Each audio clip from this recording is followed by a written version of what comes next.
Hello guys, आप सभी का स्वागत है मेरे चैनल करंट टेक ब्लिट्ज में। तो वीडियो को शुरू करने से पहले आप सभी से यही रिक्वेस्ट है कि मेरे चैनल को सब्सक्राइब कीजिए और शेयर कीजिए ताकि मैं जल्द से जल्द 1000 सब्सक्राइबर पहुंच सकूं। तो चलिए वीडियो को शुरू करते हैं। Hello, my dear viewers. Thanks for your precious time. You are watching Karan Tech Blaze. Please subscribe to the channel and also hit that bell icon to watch all latest videos at first. जैसा कि आप सभी जानते हैं कि 31 मार्च 2020 जा चुकी है और आपने जो भी इनकम है आपका 1 अप्रैल 2019 से 31 मार्च 2020 तक आपका जो भी इनकम है उस पर आपको गवर्नमेंट को टैक्स देना है। तो मैं इस वीडियो में आपको बताऊंगा कि आप घर बैठे अपना इनकम टैक्स फाइल, जो कि इनकम टैक्स डिपार्टमेंट का ऑनलाइन पोर्टल है, उस पर जाकर आप लॉगिन कर सकते हैं और घर बैठे अपना इनकम टैक्स फाइल कर सकते हैं बिना किसी मदद के।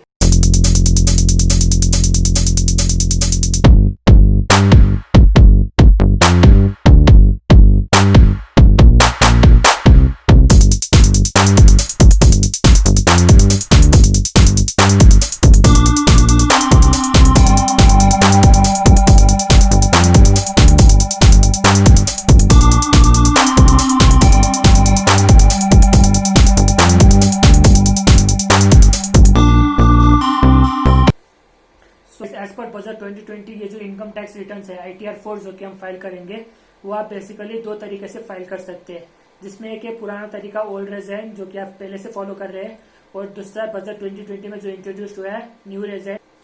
तो ये जो सिस्टम में से आप दोनों में से कोई भी फॉलो कर सकते हैं अपना ITR फाइल करने के लिए। तो ये जो दोनों का डिफरेंस है वो मैंने आपको स्क्रीन पर भी दिखा दिया है। तो अगर हम ओल्ड रेजाइन पुराने सिस्टम की बात करें तो उस पर क्या होता था कि आप पहले अपना टोटल इनकम दिखाते थे, राइट। तो वो टोटल इनकम पे आप डिडक्शन लेते थे, टैक्स एग्जेम्पशन लेते थे। लाइक अगर आपने कोई लाइफ इंश्योरेंस पॉलिसी का प्रीमियम पे किया होगा या किसी का ट्यूशन फीस पे किया होगा या कुछ इंटरेस्ट मिला होगा आपको बैंक में, तो ये सब का आपको डिडक्शन मिलता था और जो नेट इनकम बचता था डिडक्शन के बाद बस उसी पर ही आपको गवर्नमेंट को टैक्स पे करना होता था। तो वो हुआ हमारा पुराना सिस्टम जो कि हम पहले से फॉलो कर रहे हैं।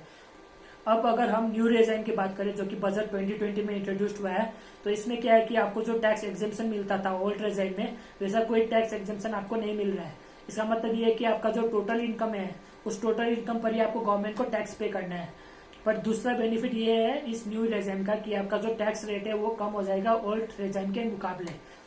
और अगर आप जानना चाहते हैं कि आपके लिए कौन सा ITR लाइक ओल्ड रेजाइन या न्यू रेजाइन में से कौन सा बेनिफिशियल है आपके लिए, तो आप अगर ऑनलाइन पोर्टल जाएंगे तो वहाँ आपको मिलेगा एक टैक्स कैलकुलेटर। तो उस टैक्स कैलकुलेटर में जाके आप पता कर सकते हैं कि आपके लिए न्यू रेजाइन या ओल्ड रेजाइन कौन सा बेनिफिशियल होगा। और मेरे हिसाब से अगर आपके पास बहुत एग्जेम्पशन है लगाने को तो आप ऑब्वियसली ओल्ड रेजाइन को फॉलो कीजिए। अगर आपके पास कम एग्जेम्पशन है तो आपके लिए न्यू रेजाइन बेनिफिशियल रहेगा। तो इसी के साथ अब मैं फाइनली अपने लैपटॉप की ओर जाता हूँ और आपको ITR 4 फाइल करके दिखाता हूँ। Thank you. तो गाइस, अपना ITR फाइल करने से पहले मैं आपको ये रिकमेंड करूँगा कि आपका जो भी फाइनेंशियल डिटेल्स है इस फाइनेंशियल ईयर का, उसका आप एक पेपर पे या कोई डॉक्यूमेंट फॉर्म में रिकॉर्ड बना लीजिए, जैसे कि मैंने यहाँ बनाया है। तो इसमें आपको अपना सारा बैंक का डिटेल्स देना है और इसी के साथ अगर आपका FDs है, लाइफ इंश्योरेंस पॉलिसीज है, और इससे सभी डिटेल्स को आपको रिकॉर्ड करना है ताकि आपको ITR फाइल करते वक्त आसानी हो।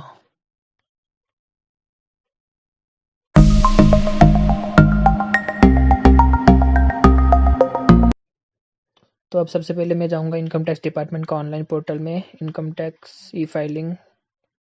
तो ये इनकम टैक्स का ऑनलाइन पोर्टल, और यहाँ मैंने ऑलरेडी रजिस्टर किया हुआ है। अगर आपने रजिस्टर नहीं किया तो रजिस्टर करें, और मैंने रजिस्टर किया हुआ है तो मैं करूँगा लॉगिन।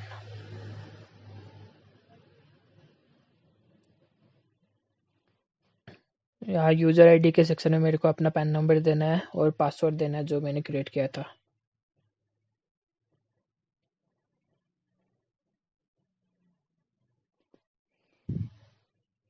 तो अब मैं लॉग्ड इन हो गया हूँ। तो अब ITR फॉर्म को खोलने के लिए filing of income tax returns में जाएंगे।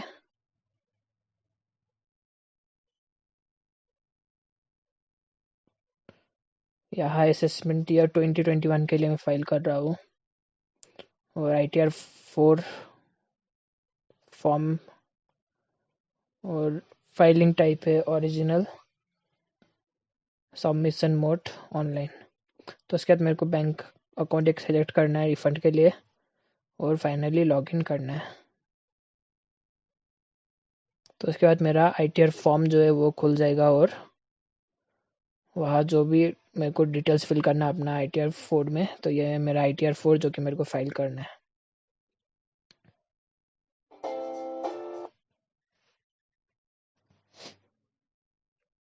अच्छा, तो मैं थोड़ा स्क्रीन को जूम कर देता हूँ।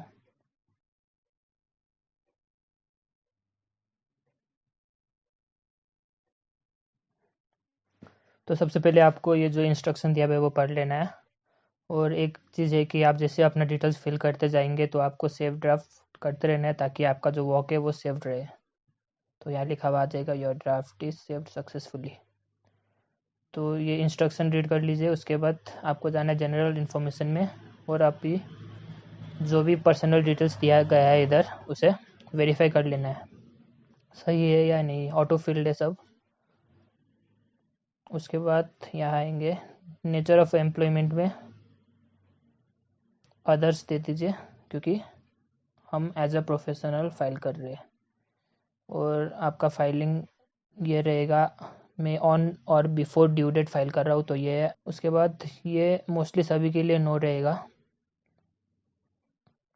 और ये whether this return is being filed by representative SSA, no. मैं खुद सेल्फ फाइल कर रहा हूँ तो ये मेरे लिए नो है। फिर सेव ड्राफ्ट कर देते हैं।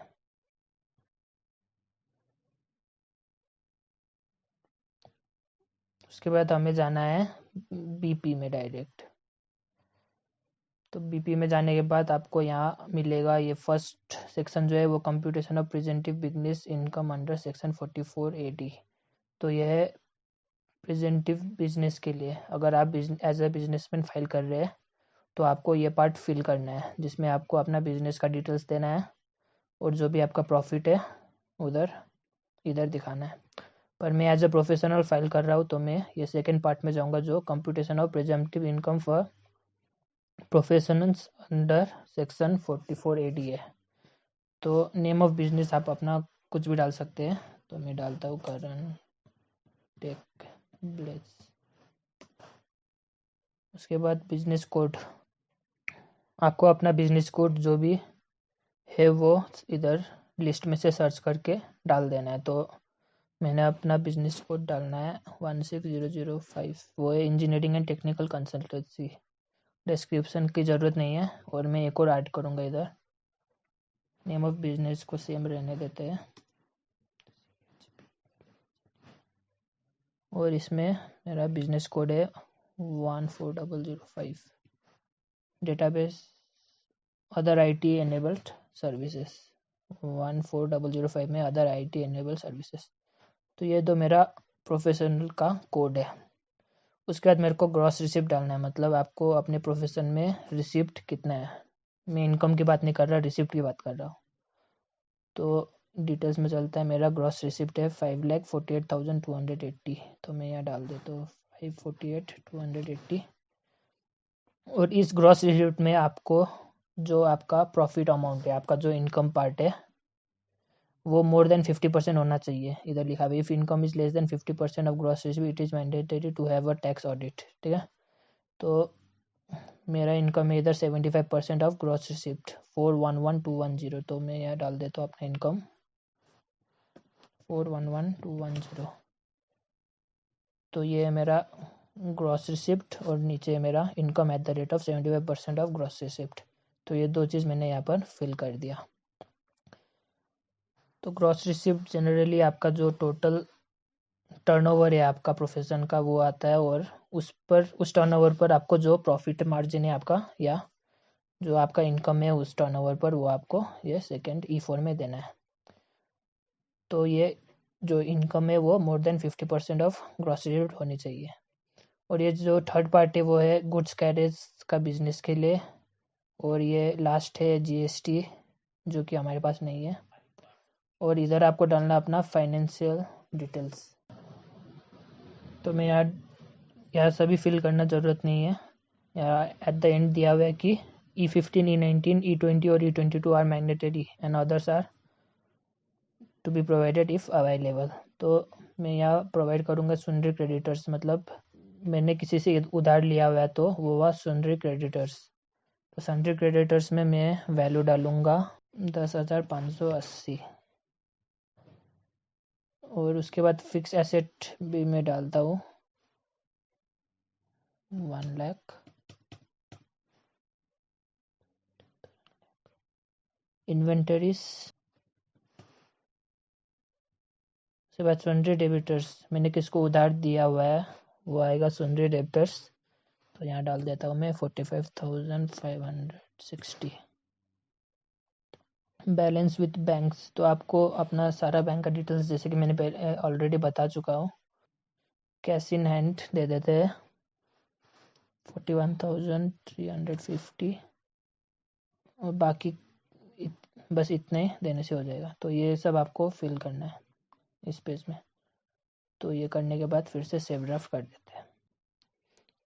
तो ये जो डिटेल्स द्वारा हमने financial particulars of the business ये सब बस रिपोर्टिंग पर्पस के लिए है। तो ये एज पर प्रिजम्पटिव आपका जो भी डिटेल्स है वो आप डाल सकते हैं यहाँ। तो यहाँ मेरा टोटल एसेट आ गया।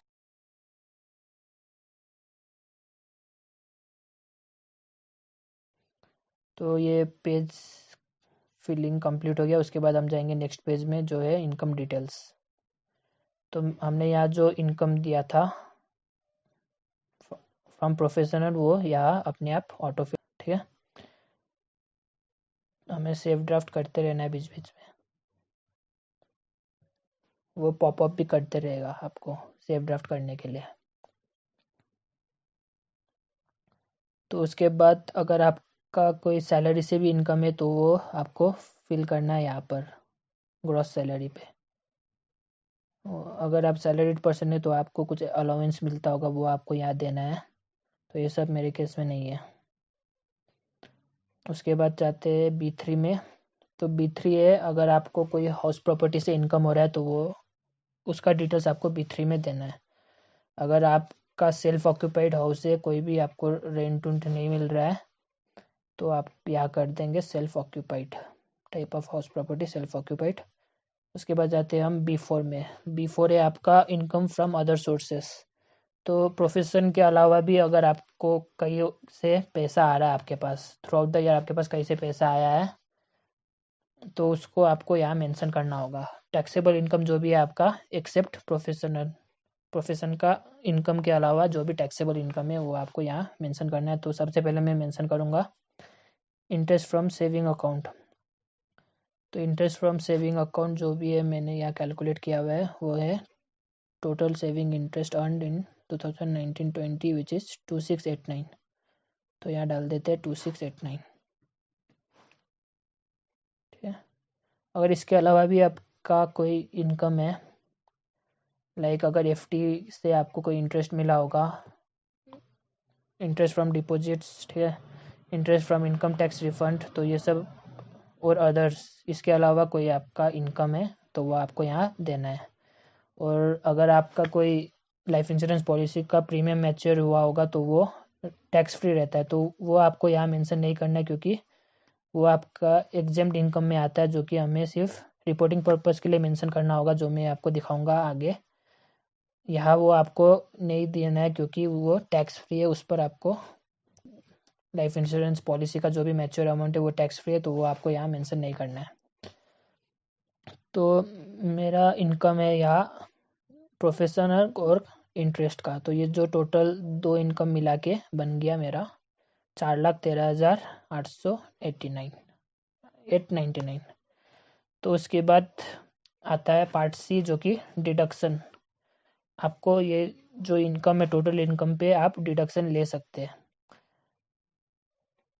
तो जैसा कि मैंने ऑलरेडी बताया कि आप इनकम टैक्स दो तरह से फाइल कर सकते हैं। ओल्ड रेजिम के तहत आप डिडक्शन ले सकते हैं और अगर आप न्यू रेजिम में फाइल करते हैं तो आप कुछ भी डिडक्शन नहीं लिख सकते, पर आपको टैक्स रेट पे छूट मिलेगी।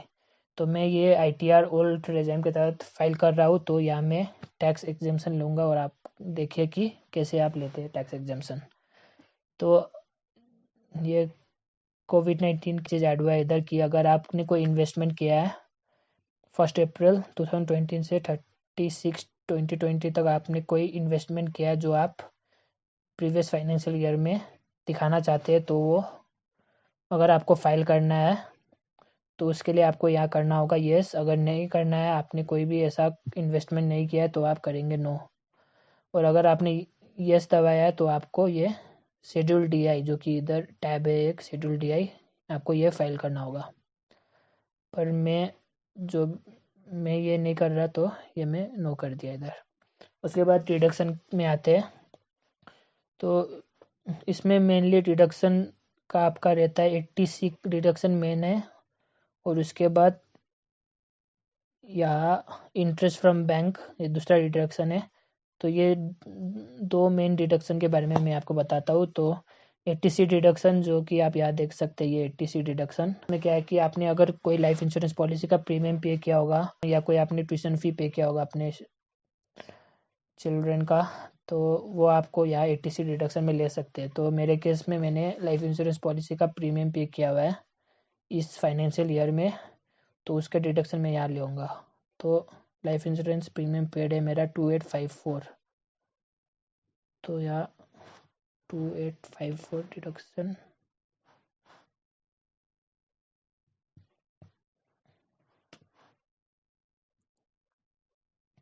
उसके बाद ये बाकी डिडक्शन उतना इम्पोर्टेंट नहीं है। अगर आपने कोई मेडिकल इंश्योरेंस है आपका, तो उसका भी डिडक्शन आप ले सकते हैं। और उसके बाद मैं जाऊँगा 80 TT है मैं, interest on saving bank account in case of other than resident senior citizens. तो interest from saving bank account है मेरा 2689।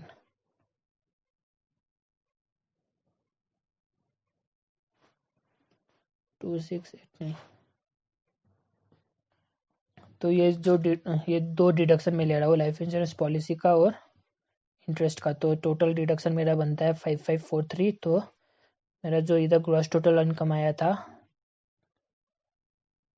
प्रोफेशन और सेविंग बैंक अकाउंट से, जो मेरा ग्रॉस टोटल इनकम आया था, उस पर मेरे को दो डिडक्शन मिला। तो ये डिडक्शन करने के बाद मेरा फाइनल इनकम टैक्सेबल इनकम बनता है। तो मेरा टोटल टैक्सेबल इनकम है 4,08,360। तो ये मेरा टोटल टैक्सेबल इनकम। तो इस इनकम पे मेरा टैक्स बनता है 7918, 7,918 मेरा टैक्स है। पर मेरे को रिबेट मिल रहा है अंडर सेक्शन 87 है, जो कि 7,918 का है। तो मेरा नेट टैक्स पे, जो मेरे को नेट टैक्स पे करना है, वो है 0। तो ये most of the tax payers के लिए एक अच्छी खबर है कि इस बार जो आपको रिबेट ज़्यादा मिल रहा है पिछले साल के मुकाबले। क्योंकि मैंने जब पिछले साल में अपना ITR फाइल किया था, तो ऑलमोस्ट सेम इनकम के लिए मेरे को टैक्स देना पड़ा था ऑलमोस्ट। पर मेरे को इस बार कोई भी टैक्स पे नहीं करना, क्योंकि मेरे को रिबेट ज़्यादा मिल रहा है इस बार। तो मेरा नेट टैक्स पेएबल है 0। पर आपको ये याद रखना है कि अगर आपका इनकम 2.5 लाख से ज़्यादा है, तो आपको ऑब्वियसली अपना ITR फाइल करना, नहीं तो इनकम टैक्स डिपार्टमेंट से आपको नोटिस आएगी। तो यहाँ ये पेज भी मेरा कंप्लीट होता है और हम करेंगे सेव ड्राफ्ट। तो एक बार मैं अपना चेक कर लेता हूँ डिटेल्स।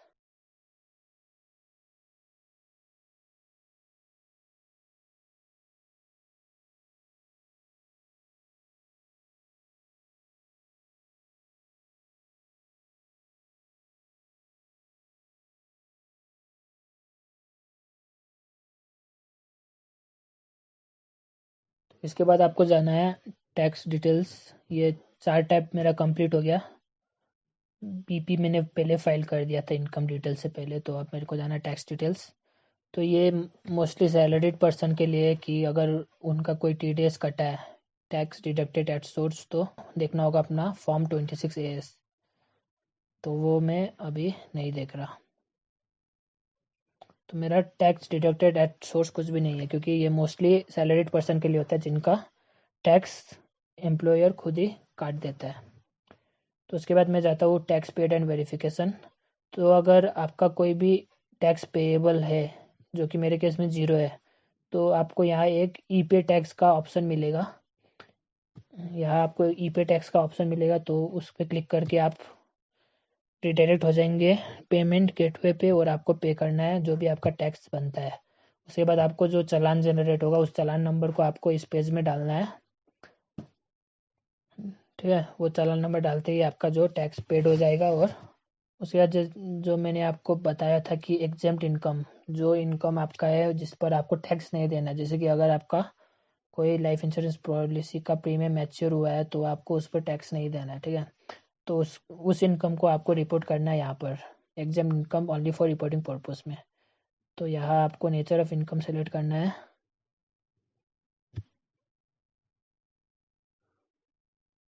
तो ये सेक्शन 10D में any sum received under a life insurance policy including the sum allocated by the way of bonus. तो ये है मेरा एग्जेम्प्ट इनकम। तो यार डिटेल्स में जाके देख लेते हो कितना मेरे को मिला है, 177,977। तो ये मेरा मैच्योर अमाउंट 177,977। तो अगर आपका इसके अलावा भी अगर आपके पास कोई एग्जेम्प्ट अलाउंस है, एग्जेम्प्ट इनकम है आपका, तो वो आपको यहाँ दिखाना है जस्ट फॉर रिपोर्टिंग पर्पस, और आपको इस पर कोई भी टैक्स नहीं देना है। तो उसके बाद बैंक अकाउंट डिटेल्स, तो आपका इस फाइनेंशियल ईयर में जो भी बैंक अकाउंट रहा है तो उस सभी बैंक अकाउंट का डिटेल्स आपको यहाँ डालना है। तो मेरे केस में मैं यहाँ एक और बैंक का डिटेल डालूँगा।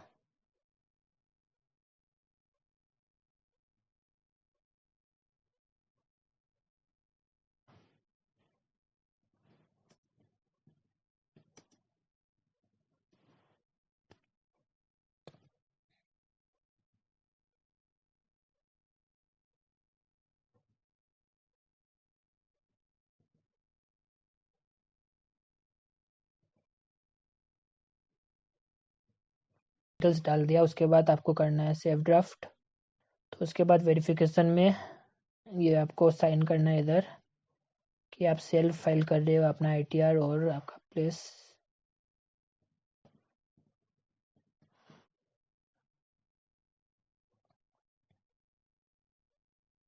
मैं अपना ITR ई-वेरीफाई करूँगा। अगर आप अपना ITR ई-वेरीफाई नहीं कर सकते तो आपको ये जो आपका एक्नॉलेजमेंट जनरेट होगा ITR सबमिट करने के बाद, वो आपको भेजना होगा बाया स्पीड पोस्ट, जो इनकम टैक्स डिपार्टमेंट का सेंटर है वहाँ पर। तो अगर आप ई-वेरीफाई करते हैं तो आपको ये कोई करने की ज़रूरत नहीं है और आप घर बैठे अपना ITR पूरी तरह फाइल कर सकते हैं।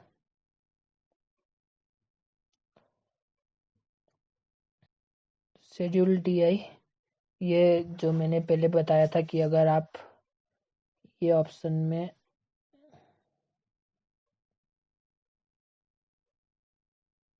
अच्छा, तो इधर आप अगर आपने यस किया होता तो आपको शेड्यूल DI फाइल करनी होती।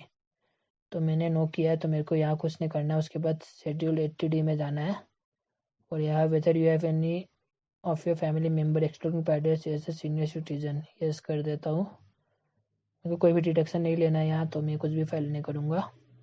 उसके बाद ये नो कर देता हूँ। उसके बाद जाएंगे 80G में। 80G में अगर आपने कोई डोनेशन दिया है तो उसके पर्पज़ के लिए, तो ये मैं यहाँ कुछ भी ब्लैंक छोड़ रहा हूँ। तो मैं करूँगा सेव ड्राफ्ट।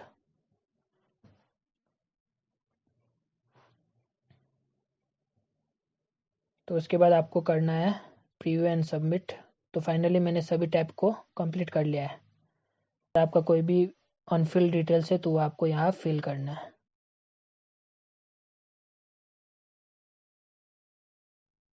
तो ये मैं कर दिया नॉट क्लेमिंग फॉर पेरेंट्स। उसके बाद फिर सेव ड्राफ्ट कर दिया, प्रीव्यू एंड सबमिट, ओके।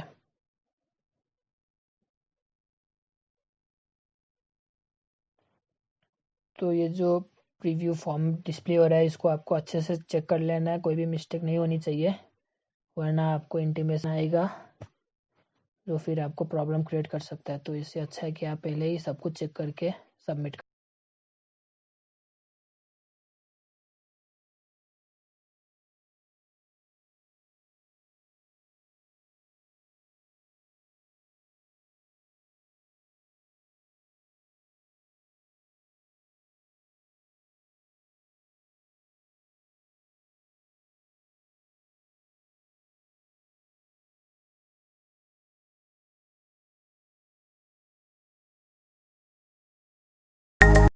अच्छा, तो सारी डिटेल्स ठीक है। उसके बाद अब मैं करूँगा सबमिट। और इसको ई वेरीफाई करने के लिए अपना ITR फॉर्म को, आपके पास बहुत ऑप्शन है इसमें।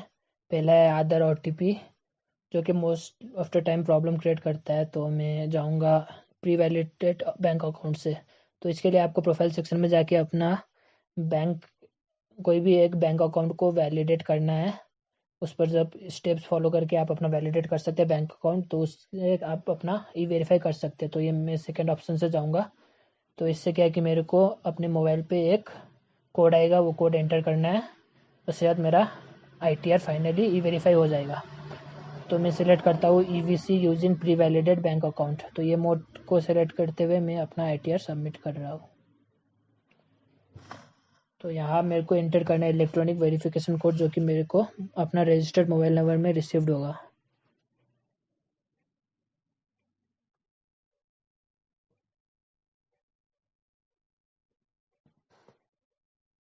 करते हैं सबमिट। तो रिटर्न सबमिटेड सक्सेसफुली। तो फाइनली मेरे ITR जो है वो सबमिट हो गया है। और इसी के साथ आपको जो रजिस्टर्ड ईमेल है उस पर आपको एक्नॉलेजमेंट जो है अपना ITR फॉर्म का, वो आपको ईमेल में मिल जाएगा। तो इसके बाद आपको कुछ भी नहीं करना है। और अगर आपको बाद में फ्यूचर में कोई इंटीमेशन आता है, तो आपको चेक करना है कि आपने कहाँ मिस्टेक किया अपना ITR फॉर्म में, और उसको करेक्ट करते हुए फिर से फॉर्म सबमिट करना है। तो अगर आपने सब कुछ सही किया होगा तो आपको कोई भी इंटीमेशन नहीं आएगा और आपका काम कंप्लीट हो गया। अब इसके बाद आपको जो भी करना है उन्हें करना है, हमें कुछ भी नहीं करना है इसके बाद। तो अगर आप चेक करना चाहते हैं कि आपका स्टेटस क्या है ITR फाइल का, तो आप फिर से डैशबोर्ड में जाके व्यू रिटर्न्स एंड फॉर्म्स में जाएंगे। या जाएंगे इनकम टैक्स रिटर्न्स में, सबमिट। उसके बाद या ये फाइनेंशियल ईयर 2020-21 का जो मैंने ITR फाइल किया है, स्टेटस है सक्सेसफुली ई वेरीफाइड। तो मेरा ITR जो है वो सक्सेसफुली ई वेरीफाइड है।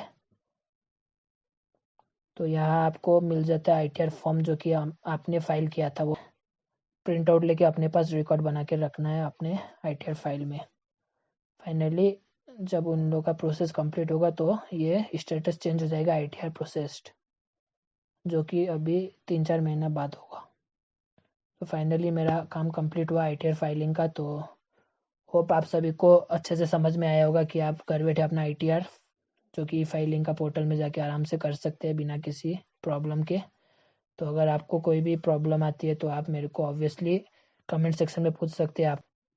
तो कमेंट सेक्शन में मेरे को कमेंट कर सकते हैं। और चैनल को सब्सक्राइब करना मत भूलिएगा।